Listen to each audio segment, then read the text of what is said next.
Bismillahirrahmanirrahim. Assalamualaikum warahmatullahi wabarakatuh. Alhamdulillahirrahmanirrahim. Wassalatu wassalamu ala asyrafil anbiya'i wal mursalin wa ala alihi wa sahbihi ajmain. Amma ba'du. Alhamdulillah, dapatlah kita bersama-sama lagi dalam pelajaran untuk darjah khas, untuk pengajaran dan pembelajaran darjah khas bagi darjah khas. Okay. Sebelum kita memulakan pelajaran, marilah kita sama-sama membacakan doa sebelum belajar. Bismillahirrahmanirrahim. Allahumma aftah alaina hikmataka wa anshur alaina min khazaini rahmatika ya arhamar rahimin. Amin, amin ya rabbal alamin.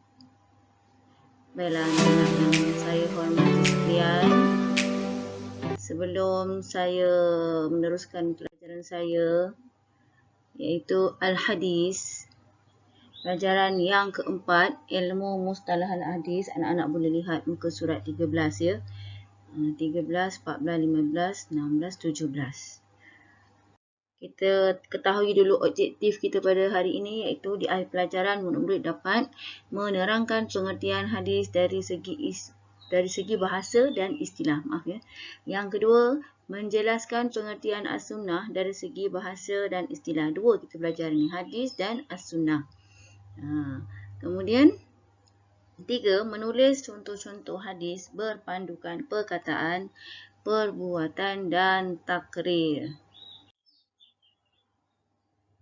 Okey, apa itu dia ilmu hadis? Ilmu mustalah hadis ialah satu ilmu berkaitan dengan asas-asas dan kaedah-kaedah untuk mengetahui keadaan-keadaan sanad dan matan al-hadis sama ada boleh diterima ataupun ditolak.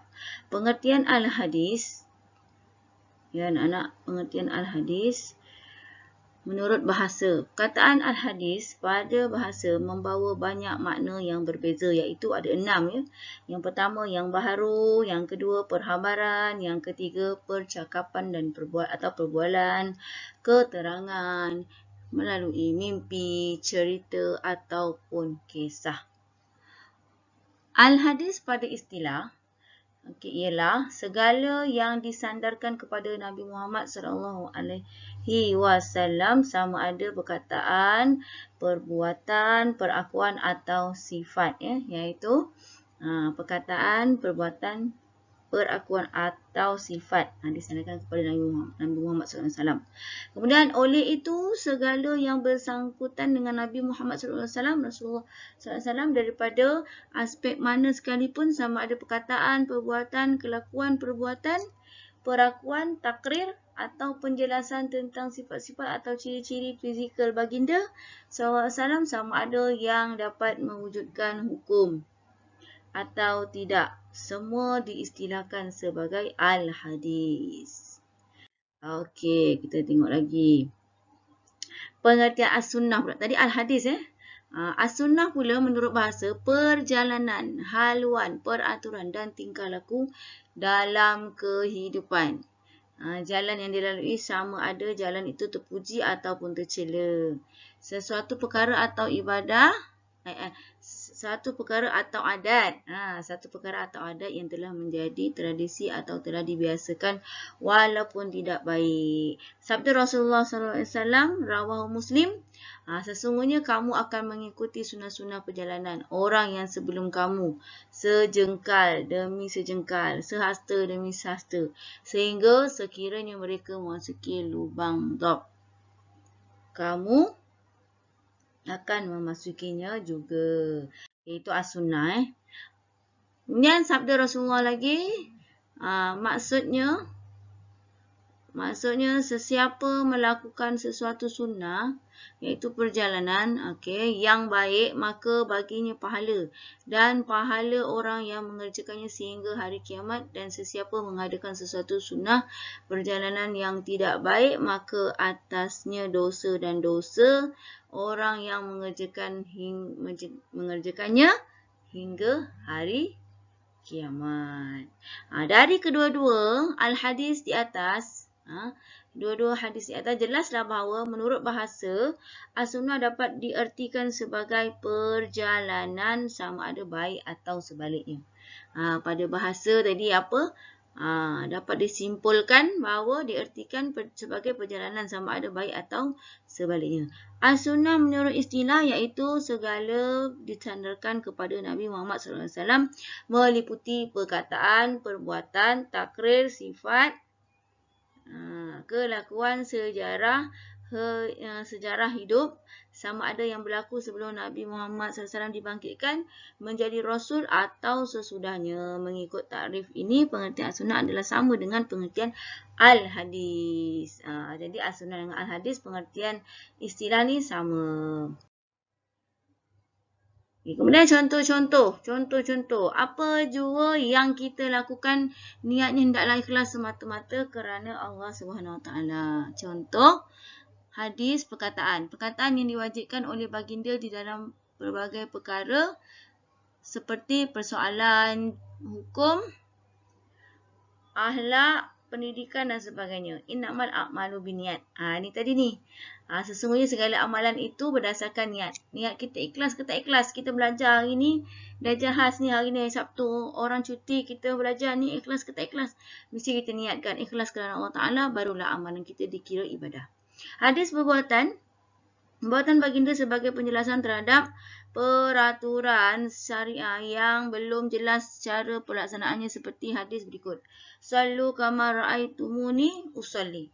Rawahul Bukhari Muslim. Maksudnya sembahyanglah kamu sebagaimana kamu melihat aku sembahyang.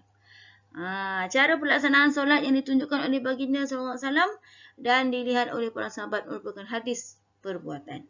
Kita haruslah mempelajari cara-cara mengerjakan solat yang menepati kaedah solat Rasulullah SAW. Hadis takrir yang ketiga. Takrir membawa maksud Nabi membenarkan apa yang dilakukan oleh para sahabat dengan tidak mencegah atau menyalahkannya serta menunjukkan keredaannya iaitu perakuannya. Okey. Contoh peristiwa para sahabat memakan dhab, binatang seperti biawak padang pasir. Kemudian mereka menghidangkan dhab ini kepada Nabi Muhammad SAW. Tapi baginda enggan memakannya. Lalu para sahabat pun bertanya, ayah rumu akluhu ya Rasulullah.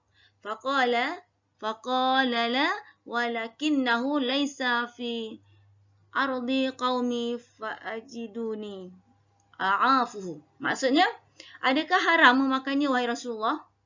Lalu baginda berkata, tidak, cuma ia dhab ni tidak ada di negeri kaumku.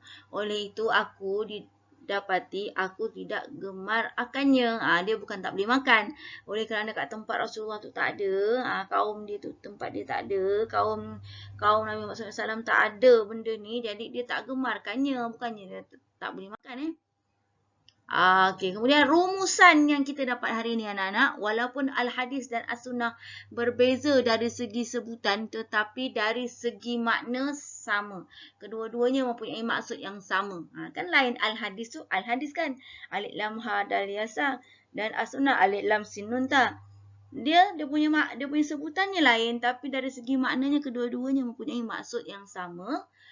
Iaitu sesuatu yang merujuk kepada semua perkara mengenai Rasulullah SAW. Siapa dia? Baginda kita lah Nabi Muhammad SAW. Malahan kedua-duanya adalah sumber pedoman dan panduan kepada setiap orang Islam. Itulah sahaja pelajaran kita pada hari ini tentang al-hadis dan al-sunnah. Selamat maju jaya anak-anak. Wabillahi taufiq wa hidayah. Wassalamualaikum warahmatullahi wabarakatuh. Kita jumpa lagi pada minggu hadapan.